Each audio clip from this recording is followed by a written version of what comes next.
going on, York Yankees fans? Welcome back to another video. If you guys haven't already, like, comment, and subscribe.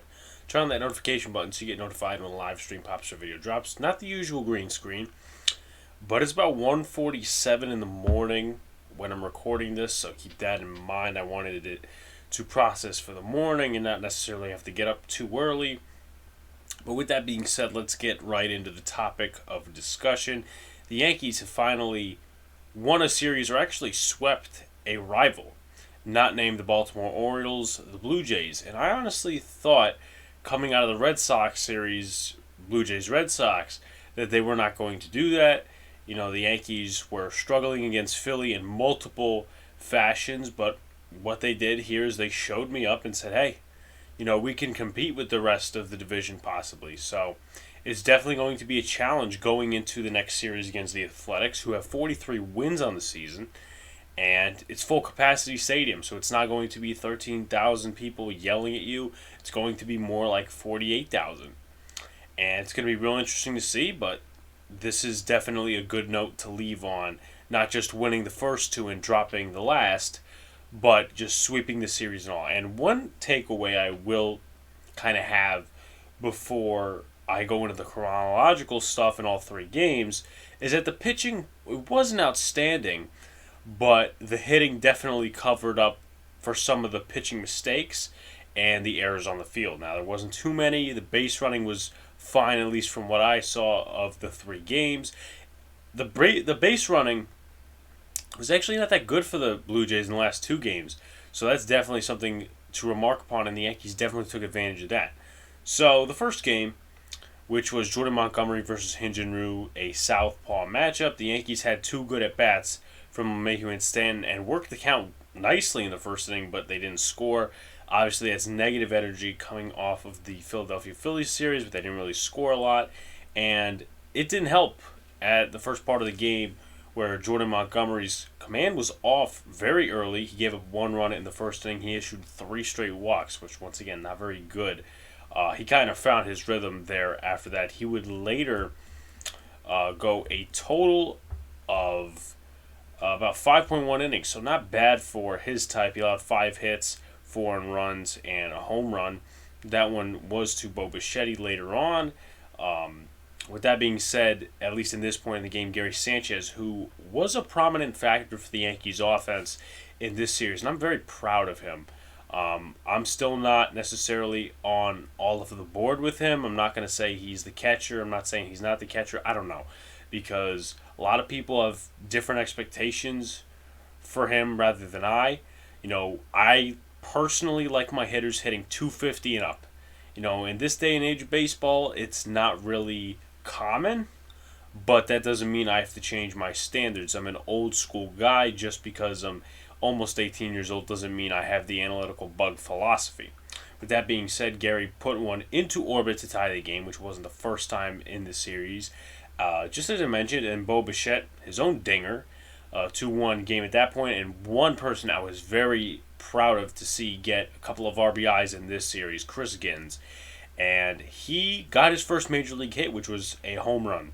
I think it was to left center field, if I'm not mistaken, right into I-80 something or I-270 something. I don't know the highways up in Buffalo, whether it's the interstate or the local or whatever. But Chris Gittens, nice job. And he later got a sac fly and a 2 RBI single in the last game. So you could definitely tell that he was there in terms of an offensive presence this series. And hopefully it's not just this series, it's series to come. You know, Chris Gittens, and a lot of people will get mad at him. And I can't really say that I am, but I can't really say that I'm not, because I think he's way too patient at the plate sometimes. But his role to be here is mainly, or was supposed to be, the backup first baseman. And we'll get to the Mike Ford trade in a couple of minutes. But Chris Gittens was called up because of the lack of hitting, and he was doing well in AAA. So his role, I think, once Luke Voit comes back, is going to be that backup first baseman, because they'll finally be able to switch LeMahieu to second, rotate in Tyler Wade and Rougned Odor with Gleyber Torres and Giovanni Urshela on the other side of the infield. So with that being said, Gleyber failed at barehanding a ball and then Sanchez allowed a passed ball, so that was kind of a bad thing for the Yankees. The Blue Jays took advantage of that, 3-2. Then a two-run single to Bo Bichette shortly thereafter, 5-2.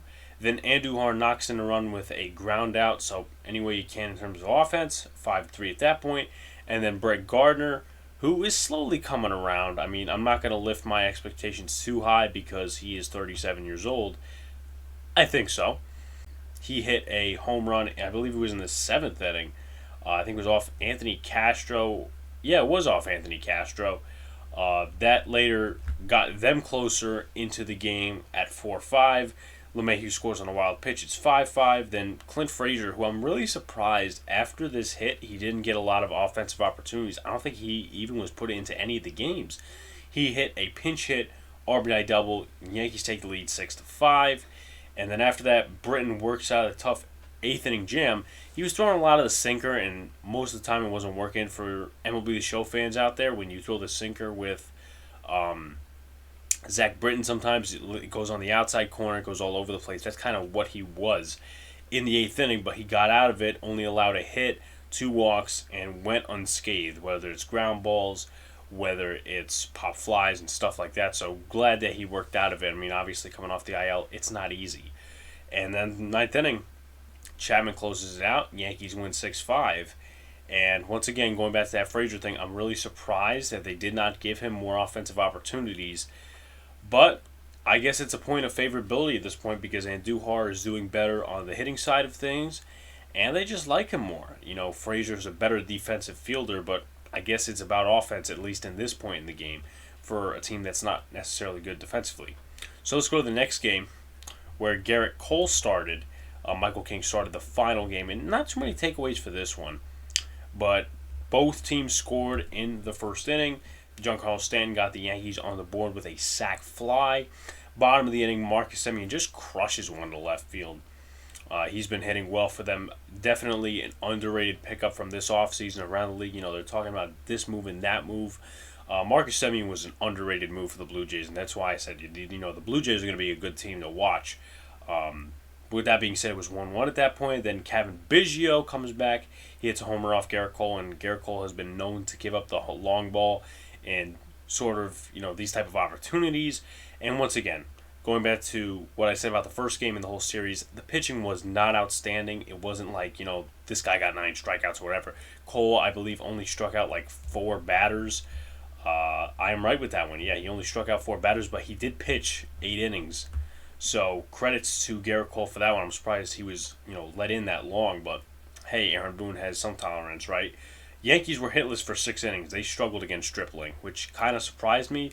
I know the Blue Jays broadcast was like, you know, Ross Stripling's stats doesn't really reflect his pitching, so that kind of says, you know, it doesn't tell the whole story. But his slider was working well, and when Cole was striking out batters and getting them on tough pitches, it was the changeup working really well.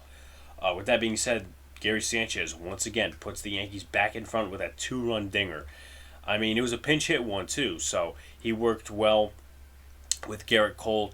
I think it was in the bottom of the 8th inning at that point because that's when the Yankees had the lead. Nice work for Gary Sanchez once again trying to come up that ladder after the whole bunch of struggles he's endured this season. So I'll give him that one. And then the bottom of the 9th was really tricky for Chapman. I think it was 1 out, first and second. No, it was actually second and third. Chopper right back to the mound. Vladimir Guerrero just caught in a rundown. Gary Sanchez, nice throw. And a lot of people really don't remark on that throw. But when you look at the replay, Chapman obviously throws it to Sanchez. Sanchez has to make a decision because if you look at the base path that Guerrero was choosing, he was inside and then he moved outside really. So it was a tough thing for Sanchez. He just threw it to Urshel and he got him at third. And then game over from there. Yankees win 3-2. Chapman gets another save. So great job by the Yankees in that game, keeping the game really close, competitive, and not giving up the last 2 games. You know, they lost the lead at points, but once again, that kind of was the thing through the whole series. They were down at least once in each game, and they came back. So with that being said, let's go on to Game 3. And I want to talk about this Mike Ford thing, not too much, but just a little bit. I expected him to at least get traded or at least get released. I didn't expect it to be the Rays. A lot of people are fearing that. I'll see what happens. I mean, the Rays are a pretty good team, not necessarily in the offensive categories, but hitting with runners in scoring position, timely hitting, that stuff. So we'll see where Ford is at in Tampa Bay. There is a player to be named later, and also cash considerations on the way as well. So Ford, good luck in Tampa Bay.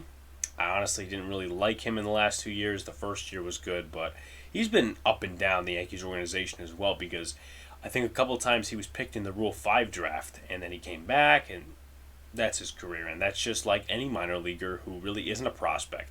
They're not really cared about, and what happens is they get picked in Rule 5, and that could have been Chris Gittens or Trey Umbergy. How many years? So, thank God that those two aren't gone. So with that being said, the Yankees turned their second triple play this season. I mean, this once again reflects on the bad base running, because you had a guy stuck in between second and third. They threw the out at first, and then LeMahieu, who was playing first base at the time, throws to second. Then they throw home. They get the guy at third. Get another guy at third, triple play. Nice defensive job by the Yankees, once again, by a not really good defensive team. Good job there. With that being said, Yanks took advantage of another throwing error by the Toronto Blue Jays. TJ Zoik tried getting the double play over through the second baseman. Runner scores 1-0 from there. Gio Urshela, he had a very good night. I think he had 3 hits on the night, a double, I think a single, and 2-run shot, 3-0 from there. Then Reese McGuire put the Blue Jays on the board with an RBI double, 3-1. Bichetti puts the Blue Jays within one with a force out. I think it was really technically a fielder's choice, if you will. Then Marcus Semien grounds out, but ties the game 3-3. Randall Grichuk takes the lead with an RBI single later on. So I think he's one of the more underrated Yankee killers, not necessarily always with the power, just the hitting as well. But didn't really have much effect on the series because he didn't really destroy them a lot. I think the pitching kept him in check. So good there for the Yankees. And Aaron Judge, another defensive play. Home run taken away from Kevin Biggio. Good job, Aaron Judge. Praises to you. Then Giancarlo Stanton, who I think really today actually used a lot of his opposite field power. Hits one into the right field seats. A 2-run shot, 5-4 from there. Chris Gittens, as I mentioned earlier, a 2-run single. And then later on in the 9th inning, a sac fly, 8-4. Gio Urshela has a 3-hit night. And that's pretty much the series. So, short recap. Not much to kind of finish off with, but the Yankees had a good series. They swept the Toronto Blue Jays. And this is good momentum going into a full-capacity Yankee Stadium. And I'm going to be at some games soon, trust me. I was waiting for full capacity and a couple of other things to clear up on my schedule. I will be there. At some point, I'll let you all know. I have the money for it, but once again, I just take the D train to the Bronx. But it's definitely an exciting feeling for Giants fans out there. They have full capacity. They've announced it. So I'm very excited about that. I'm looking to blow my money on a lot of this sports stuff this summer. But with that being said, guys, peace out. Go Yankees. And we'll see what the Athletics series looks like.